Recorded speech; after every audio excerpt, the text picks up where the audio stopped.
এই দুনিয়ার পুরো জীবনটা এটা হচ্ছে লালসাময় একটা জীবন, লোভ, মরিচিকা, মায়াজাল।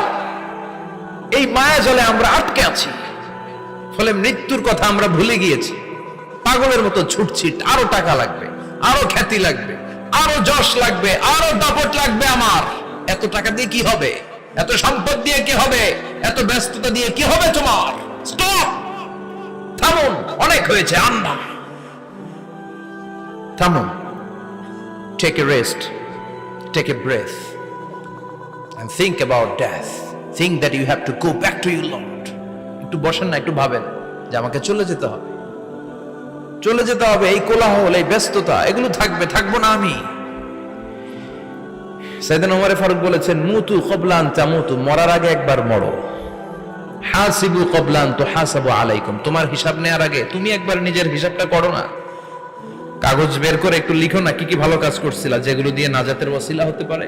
1 2 3, আর কি কি আকাম কুকাম করছো দেখো না, লিখে দেখো তোমার অবস্থাটা কি। মরার আগে একবার মরো। মরার আগে খাটের মধ্যে শুয়ে শটান করে চোখ বন্ধ করে একবার মরার ভান করে দেখেন কেমন লাগে।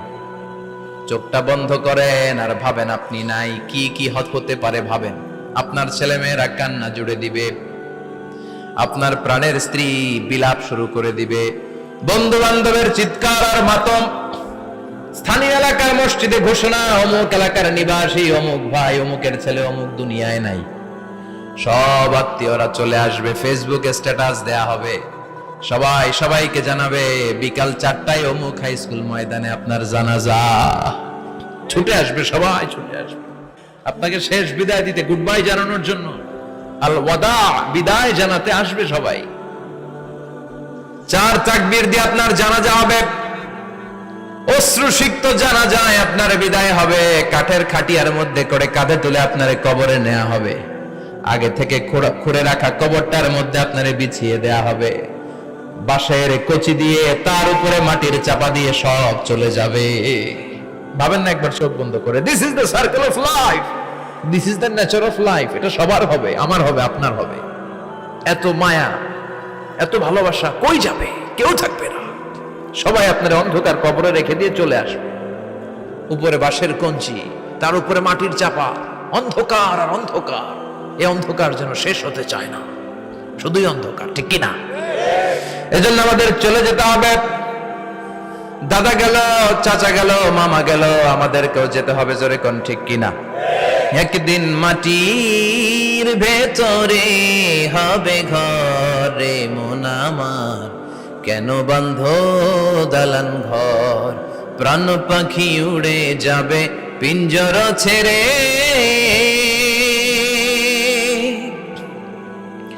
ধরা ধামে সবই রবে, তুমি যাবে চলে। বন্ধু বান্ধব যত, মাতা পিতা যারা সুত, সবই হবে তোমার পরে। মন আমার কেন বন্ধ দালান ঘর, একদিন মাটির ভেতরে হবে ঘরে মন আমার, কেন বন্ধ দালান ঘর, ঠিক কিনা? সব করে থাকবে, চলে যেতে হবে আমাদেরকে। এজন্য আখিরাতের কথা যেন আমাদের স্মরণ হয়। বিশ্বনবী বলতেন, নাহাইতুকুমান জিয়ারাতিল কবুর, আমি তোমাদেরকে কবর জিয়ারত করতে আগে নিষেধ করতাম, কিন্তু এখন নিষেধাজ্ঞা প্রত্যাহার করে নিলাম। এখন সব সময় তোমরা কবরের সামনে যাবা আর জিয়ারত করবা। কবরস্থানে জানতো বড়ুয়া কৃষ্ণপুরের এই গ্রামের কবরস্থান আছে কোন দিকে? পূর্ব দিকে আছে, গোখরার জলের ওদিকে। যান আপনারা, একটু যাবেন, একটু গেলে আখিরাতের কথাটা স্মরণ হবে। ওখানে ছোট শিশুরা শুয়ে আছে, কিশোর যুবকরা আছে, আপনার মতো তাগড়া যুবক, মুরব্বীরা আছে। এরা এই এলাকায় থাকতো, এরা আকাশ থেকে নেমে আসে না, এই এলাকার সন্তান, আজ নাই। একটা সার্টেন পিরিয়ড শেষে আপনিও থাকবেন না। This is the nature of life, this is the circle of life. ছোট্ট শিশু হয়ে এসেছিলেন, শৈশব, কৈশোর, যৌবন, প্রৌঢ়ত্ব। আগে ছিলেন সিঙ্গেল, বিয়ে করে হয়ে গেলেন ডবল। এরপরে আল্লাহ আপনাকে একটা মেয়ে দিল, এরপরে মেয়েকে বিয়ে দিয়ে শ্বশুর হলেন, এরপরে ওই মেয়ের ঘরে সন্তান হতে নানা হলেন। আর কতদিন? অনেক দিন হলো তো, অনেক লম্বা সময় পেয়েছেন আপনি। থিঙ্ক অ্যাবাউট ডেথ, এবার যাওয়ার কথা ভাবেন, আখিরাতের সামানের কথা ভাবেন, ফিরে যেতে হবে। কি শক্তিশালী যুবক, বার্ধক্য চলে আসলে লাঠি ছাড়া চলতে পারে না। কুচকুচে কালো দাড়ি সাদা হয়ে যায়, দাড়ির শুভ্রতা, বয়সের ভার, রং ধরা যৌবন জং ধরে শেষ, ঠিক কিনা? This is the circle of life. যুবক ভাইরা, এটাই জীবন, চলে যেতে হবে, কেউ থাকতে পারবে না, ঠিক কিনা? এটা রিমাইন্ডার আল্লাহ এই সূরার ভেতরে দিয়েছেন যে তোমাদেরকে ফিরে যেতে হবে, এই লোভ লালসা ছেড়ে দাও। রব্বুল আলামিন বলেন, আলহাকুমুত তাকাসুর হাত্তা যুরতুমুল মাকাবির। ও গোলাম, দুনিয়ার সম্পদ, লোভ লালসা তোদেরকে পাগল বানিয়ে দিয়েছে। এই লোভ পাগলামি কোনোদিন তোদের থামবে না যতদিন না তোরা কবরে ঢুকবি, ঠিক কিনা? কার কথা? আল্লাহ বললেন, দুনিয়ার সম্পদ আর লোভ আর মোহে তোমরা গাফেল হয়ে গিয়েছো। আখিরাতের কথা বেমালুম তোমরা ভুলে গিয়েছো, কিন্তু আখিরাতে তোমাদের যেতেই হবে, কবরের বাড়িতে তোমাদের ঢুকতেই হবে, ঠিক কিনা? যেতেই হবে, আমরা ভুলে যাই। আলহাকুমুত তাকাসুর, অতিরিক্ত পাওয়ার লোভ, বেশি বেশি খাওয়ার লোভ, বেশি বেশি জমানোর লোভ মানুষকে গাফেল বানিয়ে দিয়েছে। এটা মানুষের স্বভাব, আরো চাই আরো চাই, এই স্বভাবটা আছে না নাই? দেখবেন ছোট বাচ্চারা মসজিদের দোয়া অনুষ্ঠান শেষে জিলাপি দেয় না? বরে কৃষ্ণপুর কি দেয়?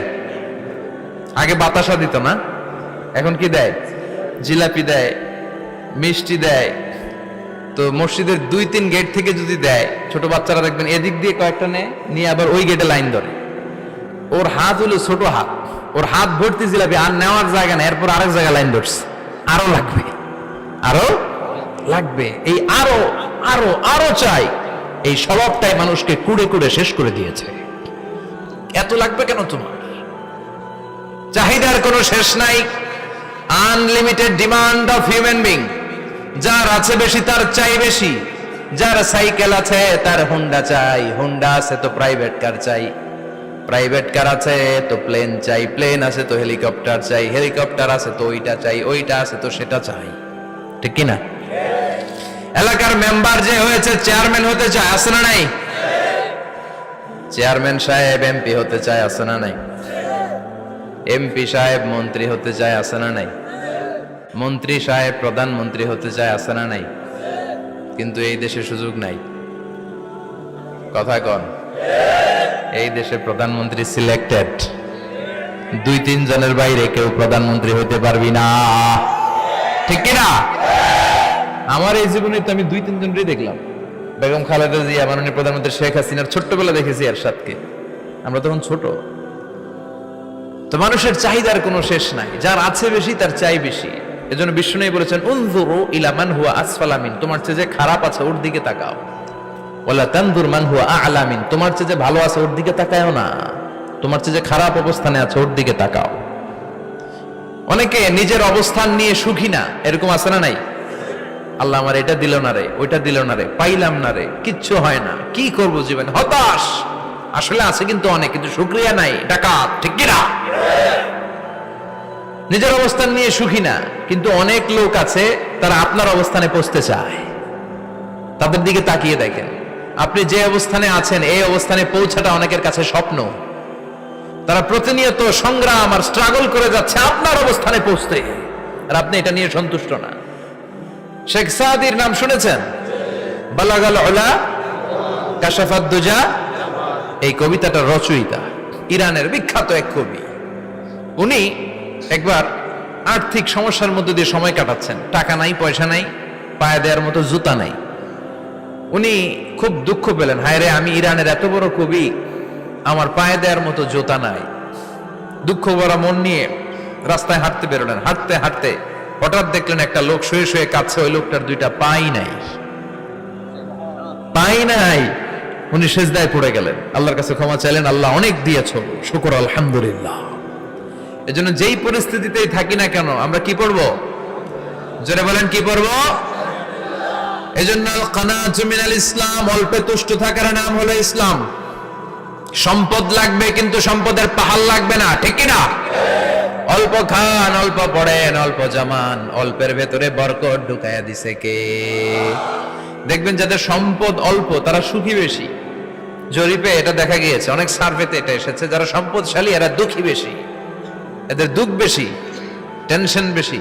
খুব স্বাভাবিক, টাকা যার বেশি রোগ তার বেশি, টাকা যার বেশি টেনশন তার বেশি, টাকা যার বেশি ঘরে শান্তি তার কম। আছে না নাই? ঘরের ভিতরে অশান্তি, ছেলে কথা শোনে না, ছেলে টানে গাঞ্জা, মেয়ে করে পরকিয়া। আছে না নাই? স্ত্রী কথা শোনে না, ভালোবাসা নাই, ঘরটা জাহান্নামের টুকরা। রোগ বালাই, এক একটা হসপিটাল বিল পরিশোধ করতে মাসে 5 লাখ 10 লাখ। আছে না নাই? কিছু খেতে পারে না, ডাক্তার একেবারে ডায়েট মেনু বেঁধে দিয়েছে। ডায়েট, ভেরি ডায়েট মেনু, এটা এটা এটা এটা কিছুই খাবেন না, শুধু গরু খাবেন না, খাসি খাবেন না, চিংড়ি খাবেন না, খালি ঘাস খাবেন। ইচ্ছে মতো ঘাস খাবেন, মানে ঘাস জাতীয় যত আইটেম আছে সব খাবেন, শাক খাবেন, সবজি খাবেন, সালাদ খাবেন। গরু, চিংড়ি, মুরগি, গোশত, ইলিশ কিছু খেতে পারে না। তাহলে রোগ বেশি, খাওয়ার মজা নাই, ঘরে সাংসারিক শান্তি নাই, খালি ব্যারাম আর ব্যারাম। ঠিক কিনা? কিন্তু সম্পদের পাহাড় ঘটেছে। আর অল্প যারা খায়, অল্প পড়ে, রিক্সাওয়ালা, কুলিওয়ালা, অল্প বেতনের চাকরি, কিন্তু হক হালালি মেনে চলে, দেখবেন শান্তি আছে অনেক। হ্যাঁ, বাসা ভাড়া দেয়, ফ্যামিলি চালায়, বাচ্চাদের স্কুল বিল, এরপরও মাস শেষে 1-2 হাজার টাকা হাতে থেকে যায়। আর ওর প্রতি মাসে 10 কোটি টাকা ইনকাম, তারপরও ব্যাংকের ঋণ আছে না নাই? সুখ কারে বলে? কিভাবে আপনি সুখকে ডিফাইন করবেন? সুখ তো টাকায় কিনা যায় না, শান্তি টাকা দিয়ে হয় না, শান্তি দেওয়ার মালিক কে? শান্তি আছে অল্প খেয়ে শুকর করার মধ্যে, শান্তি আছে আলহামদুলিল্লাহর মধ্যে। চিল্লায় বলেন ঠিক কিনা? এজন্য অল্প খাবো, অল্প পড়বো, অল্প জামাবো, অল্পের ভেতরে বরকত দিয়েছে কে? দেখেন, ধনী ভাইরা খেতে পারে না, কিন্তু রিকশালার কি সমস্যা হয়? রিকশালারা সব খেতে পারে, কুলিওয়ালা, দিনমজুর, এরা একেবারে স্লিম সুঠাম দেহি, মেদহীন পেট, পেটে কোনো মেদ নাই, ভুড়ি নাই। আর কোটিপতিদের মেদ আছে না নাই? এত বড় বড় পেট। ঠিক কিনা? আমাদেরও পেট আছে, তবে হালাল পেট, এটা হারাম টাকা দিয়ে এই ভুড়ি বানাই নাই আমরা। চিল্লায় বলেন ঠিক কিনা? রিকশাওয়ালা, কুলিওয়ালা নিজেও নামাজ পড়ে, বউও নামাজ পড়ে, বাচ্চাটাও নামাজ পড়ে, রিকশা চালায় আর জিকির করে লা ইলাহা